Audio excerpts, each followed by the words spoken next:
자, 여러분 안녕하십니까? 김석입니다. 자, 벌써 이제 우리가 기본 강의도 이제 마칠 때가 됐습니다. 예, 정말 시간이 빨리 가는데 어떻게 좀 공부들 잘 되고 계신지 모르겠습니다.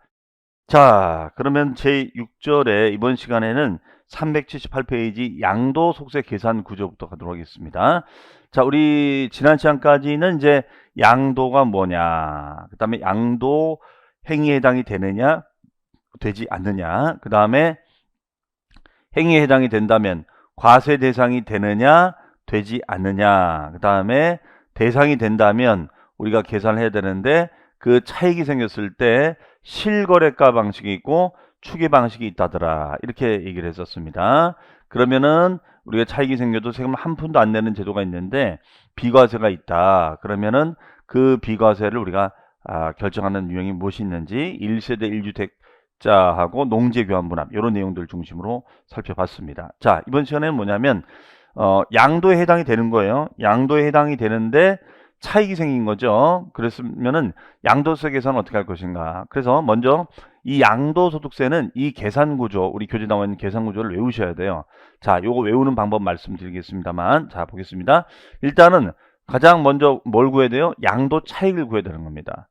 그러면 내가 땅이나 건물이 시세가 올라서 팔았을 때, 양도했을 때 생기는 그 차익에 대해서 부과하는 세금을 말한다, 이런 얘기가 되겠죠. 네. 그러면 그 양도 차익이 생기는 거예요. 양도 차익. 그러면 양도 차익이 생기면은 양도 차익에서 우리가 뭘 빼야 되느냐? 자, 양에서 장기 보유자에 대해서는 특별히 우대할 목적으로 공제를 해주자. 그러면은 장기 보유 특별 공제라는 걸 빼줍니다. 그러면 이제 양도 소득 금액이 나와요. 소득 금액이 나오는데 그 소득 금액에서 마이너스 기본 공제를 차감하면 과표가 나온다, 이렇게 되어 있습니다. 자, 일단은 외우는 순서는 일단 양에서 장기를 빼면은 소곱창이 나옵니다. 자, 소곱창은 뭐랑 같이 먹어야 돼요? 기본 안주. 자, 외울 수 있겠습니까? 자, 먼저 양에서 뭘 빼요? 장기를 빼면은 소곱창이 나오고, 소곱창은 기본 안주랑 같이 먹자. 그러면 과세 표준이 나온다, 이렇게 얘기가 되겠죠. 그렇죠? 자, 그러면 여기서 우리가 양도 차익, 요 순서가 이제 이렇게 되는데, 그러면은 뭐 취지를 얘기하면 양도 차익에서 말 그대로 장기간 보유한 자산을 특별히 우대할 목적으로 공제를 주겠다. 그럼 여기서 장기라는 것은 차후에 보면 아시겠지만 3년 이상 보유를 말합니다. 그래서 3년 이상 보유한 자산에 대해서는 특별히 공제 혜택을 주겠다. 그러면은 이제 이걸 소득금액을 하는 건데, 그러면 장기 보유를 못한 사람, 3년 이상 보유를 못한 사람 너무 억울하잖아요. 그러니까 그런 분들을 위해서 최소한의 기본 공제라는 걸 해주는 겁니다. 그래서 요거는 연 250만 원 공제를 해주고 납니다. 그러면 과세 표시 나오고 거기에다가 이제 세율을 곱하면 세액이 나온다라고 되어 있습니다. 자, 그러면 이때 이제 중요한 거는 요 양도 차익 계산하는 요령이에요. 왜? 이 차익 계산을 잘못해버리면 이 공제 등을 받는 게 큰 의미가 없거든요. 그래서 차익 계산하는 것이 매우 중요하다, 이렇게 얘기합니다. 그러면 요 양도 차익을 계산하는 방법은 원칙적인 방법이 있고 그 다음에 예외적인 방법이 있습니다. 원칙과 예외가 있는데, 원칙적인 방법은 얘는 실거래가 방식이 있어요. 실거래가 방식이 있고, 그 다음에 예외적인 방식은 추계 방식이 있다, 이렇게 정의를 합니다. 그래서 얘는 실거래가 방식하고 추계 방식, 이렇게 둘로 나눠져요. 그러면 실거래가 방식은 어떻게 구하는 거냐? 얘는 양도가액에서 그에 따르는 마이너스 필요 경비를 차감을 시켜줍니다. 필요 경비. 그러면 요 필요 경비에는 뭐 어떤 것이 있느냐? 여기는 취득가액 경비가 있고요. 두 번째는 자본적 지출액 경비가 있고, 세 번째는 양도 직접 비용이라는 것이 있습니다. 이 세 가지 경비를 차감을 하면 돼요. 그러면 이때 양도가액이나 요 취득가액은 실제 매매계약서가 있을 거 아니에요. 그래서 그 매매계약서상에 나온 금액으로 해주면 되는 거고, 그 다음에 여기 이제 새로운 용어가 나왔는데, 이 자본적 지출액이라는 건 어떤 걸 말하는 거냐? 자, 요거는 우리가 대표적인 게 수선비. 여러분들 우리 건축법상에 수선이라는 단어 들어보셨죠? 수선. 뭐 커지면 대수선. 네. 그 다음에가 이제 각종 우리가 공법상 개발 행위를 하게 되면 재건축, 재개발 행위라면 부담금을 물어내는 거죠. 그렇죠? 각종 부담금이라는 제도가 있습니다. 각종 부담금이죠. 재건축, 재개발 부담금이 있죠. 네. 그래서 이런 수선비라든가 이런 부담금, 재건축, 재개발, 각종 부담금 제도가 있습니다. 그러면은 그 수선비 부담금을 차감시켜주면 된다. 이런 얘기예요. 물론 이거는 입증이 돼야 돼요. 이거는 증빙이 있어야 됩니다. 현금 영수증이나 세금 계산서라든가 이런 증빙이 있어야 됩니다. 네. 그리고 우리가 양도 직접비용, 양도 직접비용이 있습니다. 양도 직접비용. 자, 양도 직접비용은 이거는 뭐냐면 양도로 인한 직접적인 비용이다. 양도로 인한 직접적인 비용이다. 직접적인 비용. 그러면 양도로 인한 직접적인 비용이라는 건 뭐냐면 요거는 양도할 때 발생하는 법무적인 비용. 그러니까 법무적인 비용이라는 거는 뭐 계약서 쓰는 비용이라든가 뭐 공증을 썼다 하면 공증비라든가 인지를 붙인다든가 그런 등의 비용을 말한다라고 볼 수 있겠습니다. 그 다음에가 이제 세무사 사무실 통해서 이제 신고를 맡기는 거죠. 세무 비용도 있을 거예요. 세무 비용. 네. 그래서 법무하고 세무 비용을 총칭해서 이걸 직접 비용이라고 지칭하고 있습니다. 자, 그러면 여기서 자본적 지출은 수선비가 나갔다 부담금. 이게 작은 돈이 아니거든요. 진짜 몇 천에서 억 단위 돈이 나가는데 그런 비용이 나가면은 양도 자산의 가치를 우리가 증대시켜 주느냐. 예, 양도 자산의 가치를 증대시켜 줄 수 있다 이거예요. 요 비용이 나가면 양도 자산의 가치를 늘려줄 수 있어요. 그래서 요 자본적 지출액의 특징은 뭐냐면 양도하는 자산의 가치를 증대시켜 주거나 아니면 내용연수 수명을 연장시켜 주는 그런 비용의 지출을 말합니다. 내용연수를 연장해 주거나 자산의 가치를 늘려주는 그런 비용의 지출을 말한다. 이렇게 되어 있어요. 그래서 이런 필요 경비를 차감시켜 주면은 우리가 차익이 나온다. 이렇게 정의를 하고 있죠. 네, 이게 우리가 실거래가 방식에 따른 양도 차익이라고 지칭하고 있습니다. 실거래가 방식에 따른 양도 차익이다. 이렇게 얘기해요. 그러면 여기서 이제 중요한 거는 뭐냐면 이 필요 경비에 인정이 되느냐 안 되느냐 이걸 따지는 것이 굉장히 중요한 겁니다. 요 필요 경비에 인정이 되는 항목도 있고 인정이 되지 않는 항목도 있어요. 요거를 구분하는 것이 매우 중요한데요. 네, 필요 경비 인정이 되느냐 안 되느냐 요쪽도 차이를 따지죠. 네, 그러면 예를 들어서 우리가 취득하다 보면은 취득할 때는 세금 비용이 들어가죠. 예, 그래서 취득세라든가 아니면 등록면허세, 예, 이런 비용 등이 들어갑니다. 그러면 취득과 관련 있는 세금 비용은 들어가는데 보유와 관련된 보유세는 인정하지 않는다는 거예요. 보유세가 뭐가 있죠, 여러분들? 재산세라든가 종합부동산세가 있죠. 예, 그거는 인정이 안 됩니다.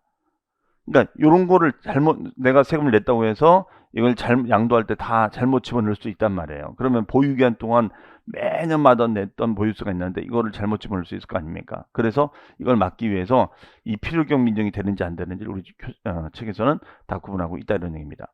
그 다음에 또 우리가 상속세라든가 증여세도 우리가 인정이 안 돼요. 원칙적으로. 네, 이 상속 증여세도 워낙 많은 세금이 나오다 보니까 이거를 경비로 털어져 버리면 양도 차익이 거의 의미가 없거든요. 자, 그래서 인정을 안 해주려고 그래요. 단 우리가 이제 그 2월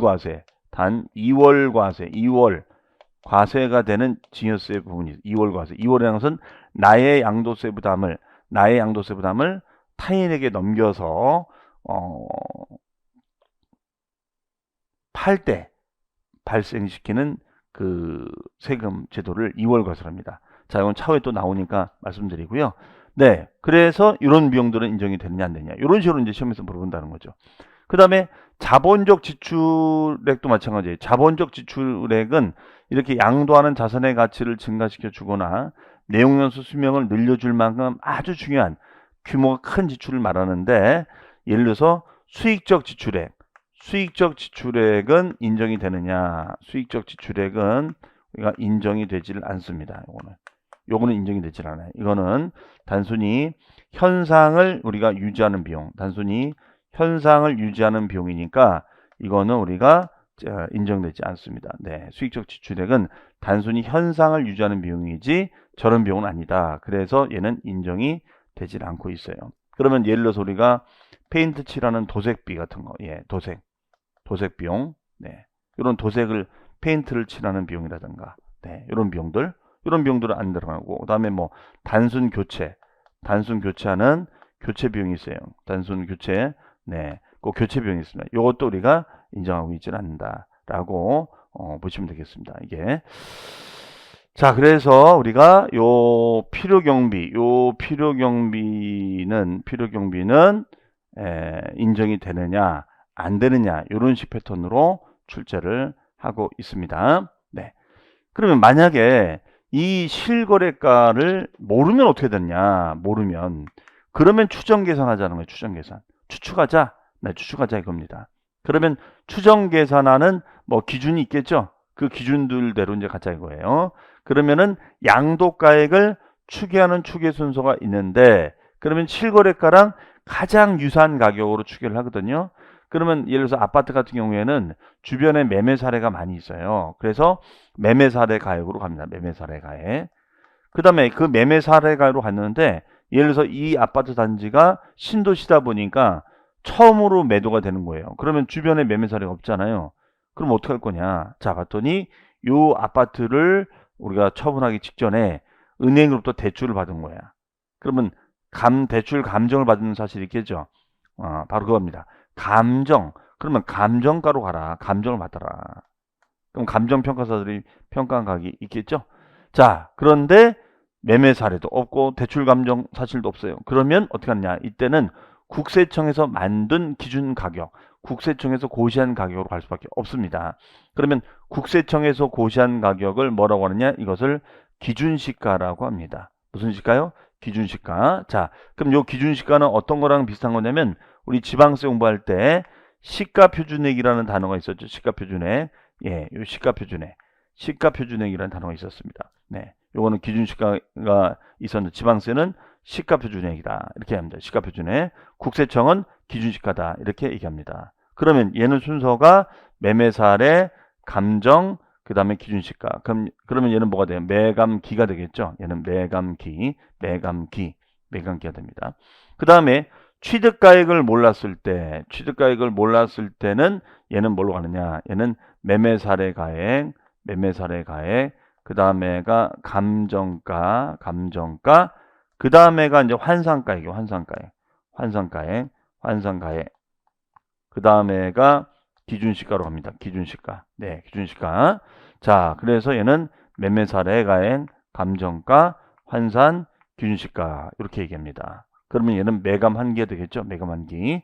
그러면 이때 환산가라는 것은 뭐냐면 얘는 이거예요. 환산가라는 것은 양도가액은 우리가 알고 있어요. 양도가액은 알고 있는데 마이너스 취득가액은 모르고 있다. 이거예요. 모르고 있다.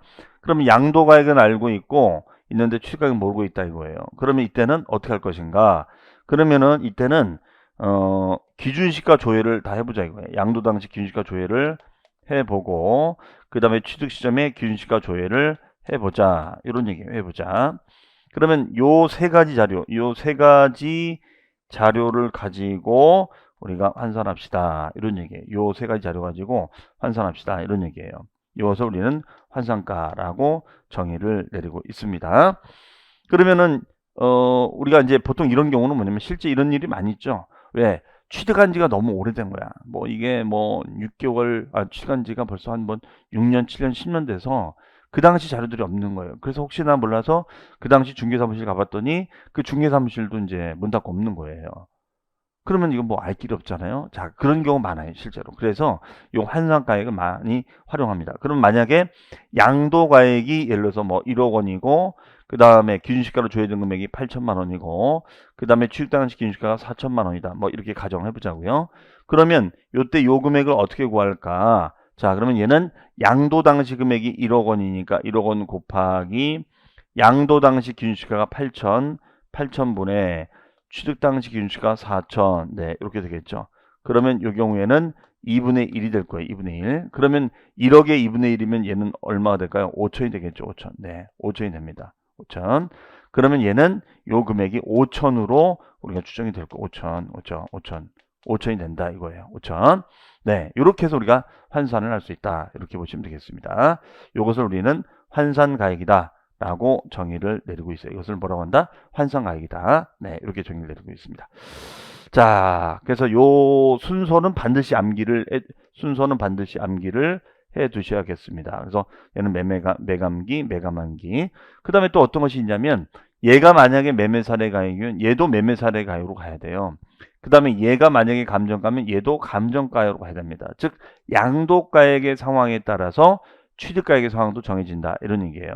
이런 개념을 뭐라고 하냐면 이런 개념을 동일시 기준, 네, 동일시 기준 원칙이다. 이렇게 얘기합니다. 무슨 원칙이요? 동일시 기준 원칙. 동일시 기준 원칙. 네, 이렇게 얘기합니다. 자, 그래서 우리가 원칙은 실거래가 방식으로 가고 실거래가로 가야 되는데 확인이 안 됐을 때는 추계해서 가자. 이렇게 얘기가 되겠습니다. 추계해서 가자. 실거래가로 가되 실거래가가 확인이 안 되면 추계해서 가자. 그렇죠? 네. 자, 그러면 우리 교재 한번 내용 보겠습니다. 그 379페이지에 보시면은 양도가액, 자, 378페이지에 요 순서 있죠? 요 순서는 반드시 외우자. 그래서 우리가 양에서 장일 빼면서 곱창, 기본 안전 과표. 자, 그 다음에가 우리 교재 오른쪽에 하단에 보시면은 동그라미 1번에 보니까 양도차액. 양도차액은 어떻게 해요? 양도가액에서 필요경비를 빼주는데 얘는 취자양, 취득가액 경비, 자본적 지출액, 양도취득 비용. 네, 요 세 가지를 뺀다고 돼 있죠. 그 다음 페이지에 가 보시면은 우리 380페이지 가보세요. 380페이지입니다. 380페이지. 자, 380페이지 맨 하단에 보시면 하단에 보시면 뭐라고 되어 있어요? 양도가액이 불분명했을 때는 매매사례가의 감정가, 기준시가. 자, 취득가액이 불분명했을 때는 매매사례가의 감정가액, 환산, 기준시가. 네, 요 순서 암기해 두시고요. 그 다음에 오른쪽에 보시면은 그 핵심 곡곡에 추계결정의 가액이 있죠. 자, 매매사례 감정, 환산 기준시가가 되어 있습니다. 특히 거기 그 3번에 환산 취가액에다가 별 표시해 놓으시고요. 이거는 양도가액은 인지가 됐는데 취득가액을 몰랐을 때 기준시가 비율로 환산하자. 그래서 양도 당시 금액 곱하기 양도 당시 기준시가분의 취득 당시 기준시가 비율로 환산한다. 자, 공식 이해하시겠죠? 네. 자, 요거는 여러분들이 사례로도 나온 적이 있으니까 알아두시길 바랍니다. 자, 그 다음 페이지에 가보시면은 387페이지 한번 가보실까요? 387페이지에 가보시면은 387페이지 하면 요 표가 나올 겁니다. 자, 요 표. 자, 거기다가 하단에 보시면 요 박스가 있어요. 하단에 있는 박스. 거기다가 별 표시해 놓으시고요. 그럼 요 내용이 이제 여기 보시면 필요 경비로 인정되는 경비하고 인정이 되지 않는 경비. 요거를 이제 여기다가 해 놓은 거죠. 요걸 보자 이거죠. 자, 먼저 보시면 현재 가치 아닌 차금. 자, 요거 우리 현재 가치 아닌 차금은 미래 가치, 현재 가치. 기억나십니까? 자, 결혼 시간을 배우시는 거죠. 그래서 뭐 지금의 1,000원이 차후에 10,000원이 된다. 그럼 이쪽으로 가면은 퓨처 밸류, 미래 가치, 이쪽으로 가면은 PV, 현재 가치 이렇게 되는 거죠. 그러면 요 9,000원이 차금이 되는 거죠. 9,000원이 차금이 됩니다. 그러면 요 9,000원을 없애 나가야 됩니다. 그러면 이때 이거를 할인 차금이라고 얘기를 하죠. 네. 요걸 말하는 거예요. 우리 결혼 시간을 배운 게 또 도움이 되네요. 그렇죠? 그다음에 취득과 관련된 세금 비용이 인정이 됩니다. 하지만 여기 보시면 얘하고 반대가 되는 게 뭐예요? 그렇죠. 재산세, 종합부동산세, 보유세죠. 네. 보유와 관련된 세금 비용은 인정이 되지 않는다는 거. 그 다음에 상속지연세, 세금 너무 많아요. 하지만 타인에게 이월시켜서 넘겨서 과세가 될 때는 인정이 됩니다. 자, 요거는 주의를 해야겠죠. 네. 그 다음에 또 중요한 비용이 우리가 대금 지급 방법에 따라 지급하기로 한 이자. 이게 이제 뭐냐면 할부 조건이죠. 할부 조건으로 우리가 판매가 이루어졌을 때 이자를 말합니다. 그러면 이때 할부 조건이 되면 이제 약정 이자가 있겠죠. 예, 약정된 할부 약정된 이자가 있습니다. 할부 약정된 이자가 있다. 그러면 그 약정 이자를 더하면 되는 거죠. 반면에 우리가 지연 이자는 우리가 안 돼요. 지연 이자. 네, 약정 이자는 되는데 지연 이자는 안 된다는 거. 그건 내 과실이잖아요. 그렇죠? 그다음에 대출금 이자도 우리가 인정이 안 됩니다. 대출금 이자도 인정이 안 돼요. 네. 그다음에 취득 시 발생한 소송비. 예, 소송 비용 들어갑니다. 자, 그다음에 자본적 지출액. 자, 중요하죠. 자본적 지출액이라는 것은 계량비, 수선비, 그다음에가 이제 또 여기 보시면 개발 재건축 부담금. 자, 요런 비용들은 그 비용이 나갔을 때 뭐라고 했죠? 제가 양도 자산의 가치를 증가시켜 주고 내용 요소 수명을 연장시켜 주는 비용이다. 자, 그러면 그 정의가 어디가 돼 있냐면요. 자본적 지출액의 뜻이 어디 있느냐? 여러분 교재 페이지 385 페이지의 하단에 보시면 동그라미 2번의 기억의 밑줄 쳐놓으세요. 자본적 지출에. 자, 거기에 정의가 돼 있어요. 감가상각 자산의 내용연수 수명을 연장시켜 주거나. 자, 읽고 계시죠? 그리고 양도 자산의 가치를 증가시켜 줄 만큼 중요한 비용 지출이다. 그래서 그 박스에 있는 내용들이 있습니다. 별 표시해 놓으시고요.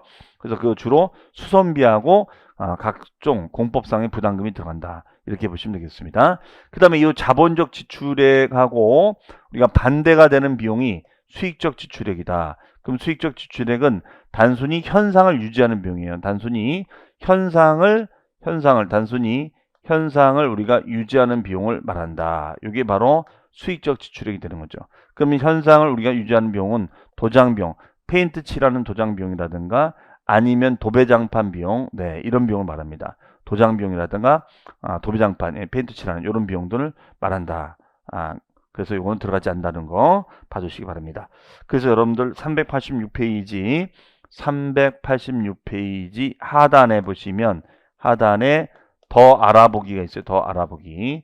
그 하단에 더 알아보기에 수익적 지출액이 있습니다. 밑줄 쳐놓으시고요. 자, 그래서 자본적 지출액의 반대가 되는 개념이다. 이렇게 인지를 하시면 되겠습니다.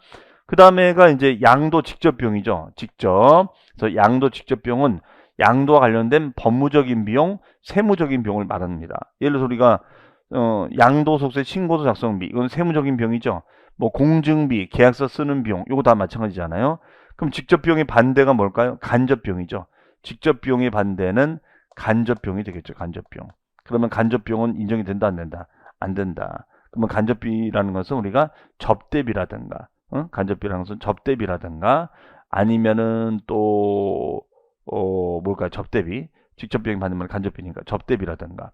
네, 그다음에 이제 그 이사 비용 같은 거, 이런 비용들은 우리가 인정하지 않고 있습니다. 자, 그래서 아까도 말씀드렸다시피 여기서는 필요 경비 인정이 되느냐 안 되느냐 이런 식의 문제 스타일로 출제를 많이 해요. 그러면 그 사례 문제가 있는데요. 그 사례 문제가 389페이지 2번입니다. 389페이지 동그라미 2번 합니다. 자, 거기에 2번 문제 보겠습니다. 자, 2번 문제 보시면 거주자가 양도가액과 취득가액을 실질 거래된 금액을 기준으로 차액을 산정할 때 필요 경비에 해당하지 않는 것은, 자, 답이 1번인데요. 자, 이거 조심하셔야 돼요. 우리가 지연 이자는 내가 잘못한 거니까 안 되는 거고, 그 다음에 요 대출금 이자도 안 된다는 거예요. 될 것 같은데 이거 안 해줍니다. 우리가 LTV 뭐 그 취지를 뭐 굳이 얘기하자면, 그럼 만약에 대출금이 많으면 그만 대출금이 만약에 뭐 70% 된다. 그럼 70%, 80%, 90% 그러면 최대한 대출 많이 받아서 경비 털고 바로 갚아버리면 되게요. 이게 안 된다는 거야. 대출금 이자는. 요 조심하셔야 돼요. 이거. 근데 이건 할부금 속에 이자가 들어갔다. 이건 대가로 보는 겁니다. 그냥 이자가 아니라 대가. 우리가 마치 제품 사면은 할부로 뭐 6개월 할부다 그러면 매월 할부금 속에 이자가 들어가 있잖아요. 네. 자, 그런 얘기예요. 그렇게 보시면 되겠고, 그 다음에가 2번 취득 시 법령 규정에 따라 매입한 국민주택 채권을 만기 전에 금융기관에 양도함으로써 발생하는 매각차 손. 채권을 이제 파는데 만기 전에 파는 거죠. 만기 전에 팔면은 손실 나는 거 경미정 해줍니다. 그 다음에 3번 양도전 주택의 이용 편의를 위한 방확장 공사비. 그럼 방 확장 공사비니까 이거는 보통 우리가 발코니 확장 비용이니까 나중에 발코니 확장한 만큼 양도할 때 자산의 가치가 증가되겠죠. 그럼 얘는 뭐가 되겠어요? 자본적 지출액이다라고 볼 수 있을 거예요. 자본적 지출액. 네. 그 다음에가 네 번째가 신고서 작성비. 예, 요거 들어죠. 신고서 작성비 들어갑니다. 그 다음에가 중개수수료, 중개보수도 법무적인 비용에 들어갑니다. 법무적인 비용이 들어가니까 집어넣어야죠. 자, 정답은 1번이 되겠습니다. 자, 그 다음에가 이제 어떤 얘기냐면 요 얘기예요. 추계할 때, 그러면 양도가액을 몰라서 추계하거나 취득가액을 몰라서 추계할 때는 얘는 매매사례가의 감정 기준시가가 있고요. 그러면 취득가액은 매매사례 감정 환산 기준시가가 있다. 그래서 얘는 매감기가 있고 얘는 매감한기가 있죠. 네. 자, 그거 말씀드렸고, 그러면 여기서 이제 또 한 가지가 뭐냐면, 그럼 만약에 그러면 요 금액들은 이제 이렇게 하면 되는데, 문제는 자본적 지출액하고 양도 직접 비용, 얘는 그럼 어떻게 하느냐, 얘는. 자본적 지출액하고 양도 직접 비용을 몰라. 그러면 얘는 이거 어떻게 해야 되느냐. 자본적 지출액하고 양도 비용을 모른다면 얘는 우리가 어떻게 우리가 해야 되겠냐 이거예요. 얘는 어떻게 해야 되느냐. 그러면 얘 같은 경우에는 우리가 이런 거, 요 취득가액이나 양도가액처럼 기준치가 있어야 되는데 기준치가 없을 수가 없단 말이에요. 예를 들어서 우리가 자본적 지출액. 그러면 평균 우리가 공사비나 수선비를 알아야 되는데 그걸 알기가 쉽지 않아. 자, 고민한 거예요. 어떻게 할까? 자, 그래서 얘는 그냥 계산하자. 계산. 그럼 계산이라는 것은 계략적으로 우리가 산정되는 비용, 계략적으로 산정되는 방식을 계산공제랍니다. 그러면 어떻게 계산할 건데? 자, 그럼 여기 보시면은 매매 사례가액이나 감정가액은 있는 경우도 있고 없는 경우도 있어요.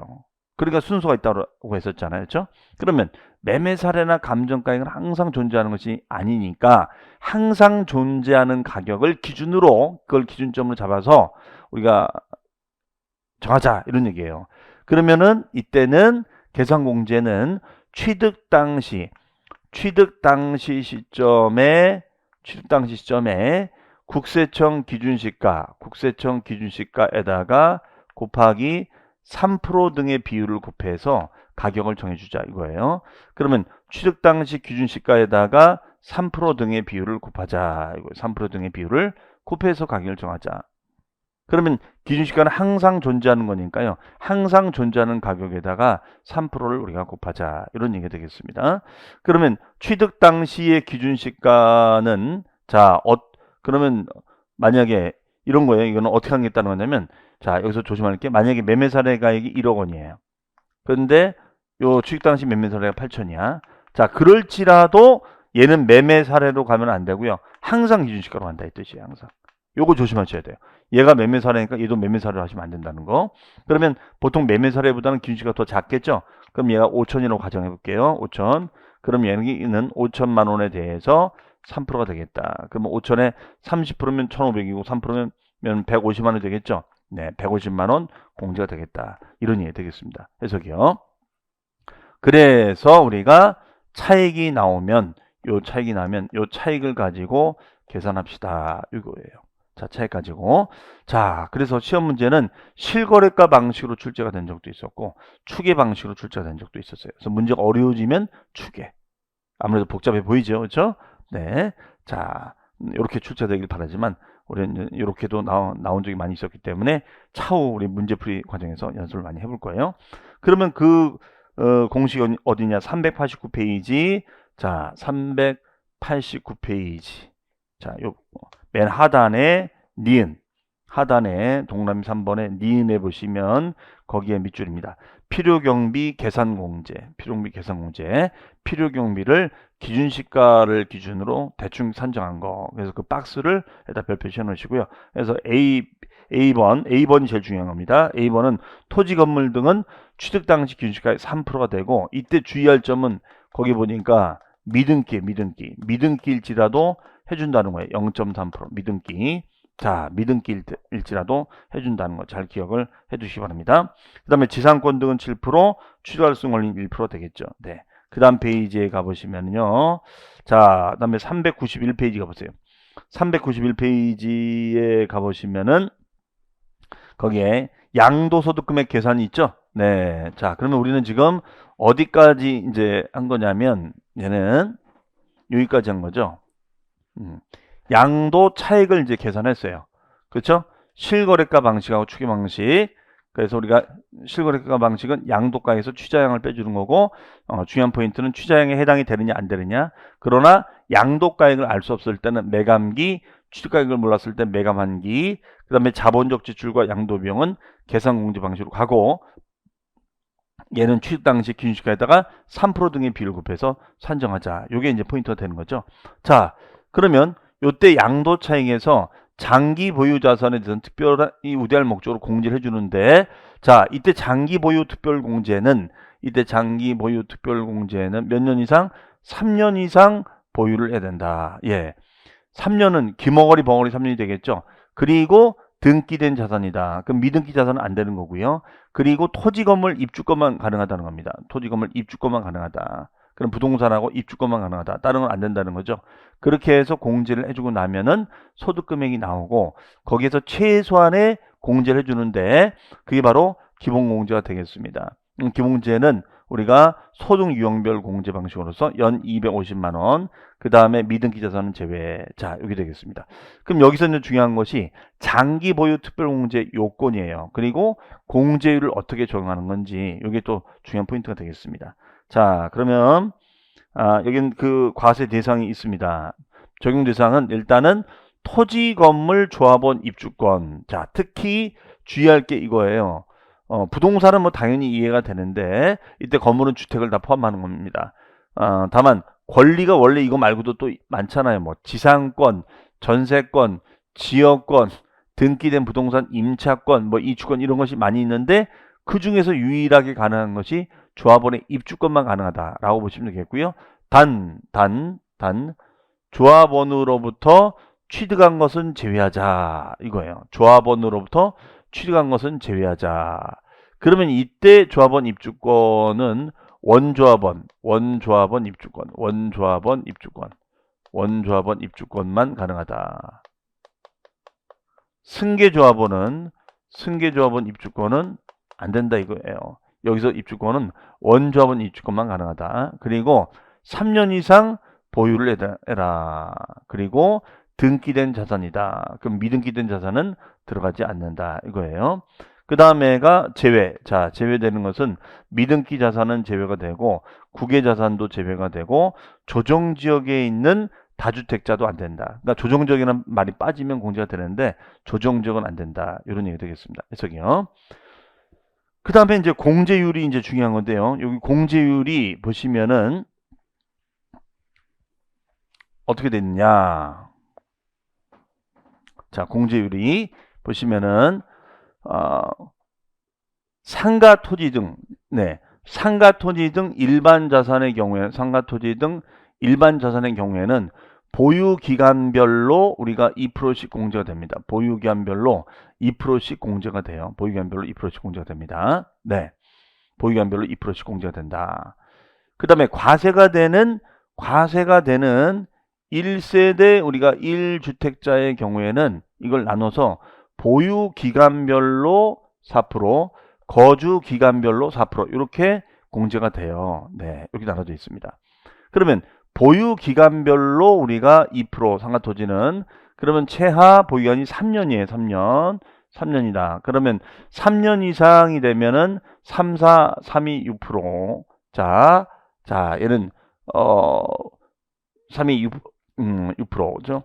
그 다음에가 4, 2, 8%. 이렇게 매년 2%씩 공제되는 거예요. 그러면 얘는 6%에서 출발해서 15년을 보유하게 되면 30%까지 공제가 가능합니다. 그러면 예를 들어서 얘가 상가 건물인데 상가의 양도 차익이 1억이라고 가정해 볼게요. 그런데 보유기간이 뭐 12년이에요. 12년. 그럼 12년이면은 매년 우리가 2%니까 2%씩. 그러면은 결론적으로 몇 프로가 돼요? 2는 24% 공제가 가능한 거죠. 24%. 그렇죠? 그러면은 얘 같은 경우에는 1억 원에다가 곱하기 24%가 되면은 2,400만 원 되겠죠. 예, 2,400만 원 공제가 가능하다. 자, 어떻게 하는지 아시겠죠? 그런데 과세가 되는 1세대 1주택. 자, 그러면 우리가 배웠을 때 1세대 1주택자가 2년 보유 조용지역은 2년 거주가 되면 비과세가 가능하잖아요. 그렇죠? 자, 그런데 고가주택은 비과세 안 된다라고 했었죠. 예. 그래서 여기서 과세되는 것은 예를 든다면 고가주택 같은 걸 생각하시면 돼요. 그러면 고가주택은 비과세가 안 됩니다. 대신 과세가 되더라도 공제혜택을 많이 주겠다. 그래서 이것을 보유기간별 4%, 거주연별 4% 나눠서 최대 40%를 한도로 해서 공제를 해주겠다는 거예요. 그럼 이 얘기의 핵심은 장기간 보유하고 또 장기간 거주하면 이중공제 혜택을 주겠다. 이런 논리가 되겠죠. 네, 그래서 거주까지 따진다는 거예요. 그럼 여기 보시면 12년 8개월이에요. 12년 8개월이고 8개월. 그 다음에 이분이 몇 년 거주해요? 7년 거주를 하고 있습니다. 그러면 7년 거주면은 어떻게 돼요? 4, 7에 28. 그렇죠? 28% 공제가 되는 거고 12년이면은 원래는 4%를 곱해주면은 어떻게 돼요? 12년이면 4, 28, 48% 되는 거죠? 그렇죠? 맞습니까? 48%. 그러면 48%가 공제가 돼야 되는데 얘는 40%를 한도로 해준다. 이런 얘기예요. 40% 한도로. 그러면 결과적으로 어떻게 됩니까? 28%에다가 40%가 되는 거니까 68%가 되는 거죠. 네. 68% 공제가 되는 것입니다. 여기는 68%. 자, 68%. 그럼 중복 공제가 돼서 68%. 자, 이런 식으로 우리가 공제해주는 제도. 그래서 실제 공제 금액이 어떻게 되는지, 공제 비율이 어떻게 되는지 이거 물어볼 수 있어요. 그러면 어쨌든 차액이 1억이면 1억이 68%면 6,800만 원 공제가 되겠죠. 해석이요. 자, 그래서 여러분들 그 교재 보시면은 페이지 392페이지 보시면 2번의 적용 대상 밑줄 별표시, 그다음에 3번 적용 배제 밑줄. 자, 그래서 해외에 있는 부동산, 그 다음에 조정적인 다주택자, 미등기, 3년 미만 이런 자산 안 된다는 거죠. 그 다음에가 오른쪽에 보시면은 일반적인 토지 건물 밑줄 연 2%, 그 다음에가 두 번째 박스가 밑줄 과세가 되는 1세대 1주택자는 보유기간별 4%, 거주기간별 4%다. 예, 요거 잘 정리해 주시면 되겠습니다. 그 다음 페이지에 가보시면 5번에 가운데 자 394페이지입니다. 그럼 보유기간을 어떻게 따지냐? 그거야 뭐 1번 일반적일 때는 우리가 양도 및 취득시 공부했었잖아요. 그래서 취득일부터 양도일까지 기간을 가지고 따지면 되겠죠. 그 다음에가 이제 2월 과세. 2월 과세라는 것은 거기 보시면 징여한 배우자 직기존비속이 취득한 날이다. 이거는 뭐냐면 우리가 배우자에게 징여해서 아들, 딸인 직기존비속에 징여해서 팔게끔 하는 제도가 2월 과세예요. 그러면은 이때는 징여한 시점이 아니라 징여자가 원래 부동산을 취득한 날 시점 가겠다 이런 얘기예요. 그 다음에 가압상속일 때는 피상속인이 취득한 날이다. 예, 원래 가압상속은 상속 개실이잖아. 상속 개실인데 가압을 물려받았을 때는 좀 더 길게 잡아줘서 피상속인 취득일, 피상속인 취득일이 되겠습니다. 그러면 돌아가신 분의 취득 날짜가 된다. 이런 얘기가 되겠네요. 자, 그러면은 우리 문제를 한번 보도록 하겠습니다. 틀린 것은 1번 100분의 70의 세율이 적용되는 미등기 건물에 대해서는 자 미등기 건물은 장기 보유 특별공제 적용을 한다 안 한다 안 한다 미등기니까 그 다음에 3년 이상인 등기된 상가 건물은 장특공제 대상이 됩니다.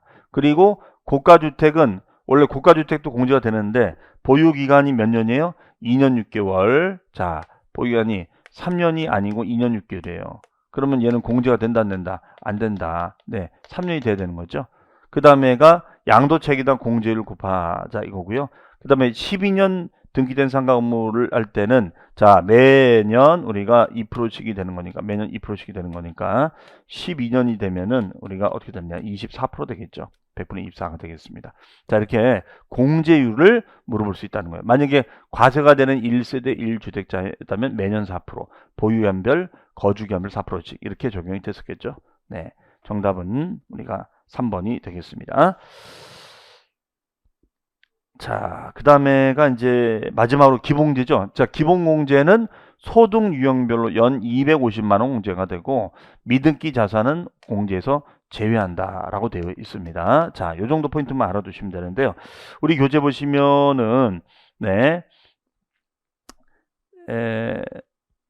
2번에 보시면 그 공제 대상이 있습니다. 395페이지에 2번의 공제사항. 자, 모든 양도자산은 보유기간에 관계없이. 250은 그러니까 얘는 우리가 3년 이상 보유된 토지 건물 입주권만 따졌었는데 얘는 안 따진다는 거야. 과세 대상이 제한이 없고 보유기간 안 따진다는 거예요. 가장 큰 차이점이죠. 그리고 공제액은 소득별로 연 250이다. 그러면 거기 보시면 1번 토지 건물 권리, 2번 주식, 3번 파생, 4번 신탁. 그러면 그게 무슨 말이냐면요. 쉽게 말씀드리면 같은 유형의 자산끼리는 공제를 한 번밖에 안 해주고 서로 다른 유형의 군 1, 2, 3, 4 서로 다른 유형끼리는 각각 공제가 되겠다는 거예요. 무슨 말인가? 자, 1월 1일부터 12월 말까지가 이렇게 있으면요. 만약에 갑이라는 사람은 요때 토지를 팔고 또 요때 건물을 판 거예요. 그러면 같은 유형의 자산이 요 3월 달에 팔고 7월 달에 팔았어요. 그럼 같은 유형의 자산이잖아요. 그럼 같은 유형의 자산일 때는 얘 250을 먼저 해주겠죠, 팔면은. 그러면 250 공제를 또 해주느냐? 얘는 안 해주겠다는 거야. 얘는 그걸 안 해주겠다는 거예요. 소득별 공제 한 번밖에 안 해주겠다는 겁니다. 같은 유형일 때는 한 번밖에 안 된다. 이런 얘기고요. 그 다음에가 이제 을이라는 사람이 있는데, 이런 사람은 토지하고 주식이 있어요. 토지하고 주식이 있습니다. 그러면은 서로 성격이 다르잖아. 토지하고 주식은 서로 성격이 다르죠. 그러면 얘도 250 공제를 해주고 얘도 250 공제를 해주겠다. 그러면 토탈 얼마 돼요? 500만 원 공제가 되겠죠. 그렇죠? 이런 공제 방식을 소득별 공제, 같은 유형은 한 번만, 서로 다르면 각각 이렇게 공제를 해주는 제도를 말합니다. 자, 그 다음 페이지에 가 보시면은 자, 396페이지 장특공제와 기본공제 차이점을 이렇게 해놨는데요. 네, 그 차이점은 뭐 가장 중요한 차이점은 일단은 공제 대상의 차이가 있다. 그렇죠? 공제 대상이 얘는 토지건물 입주권만 가능한데 얘는 모든이다. 모든. 자, 모든이라는 거고요.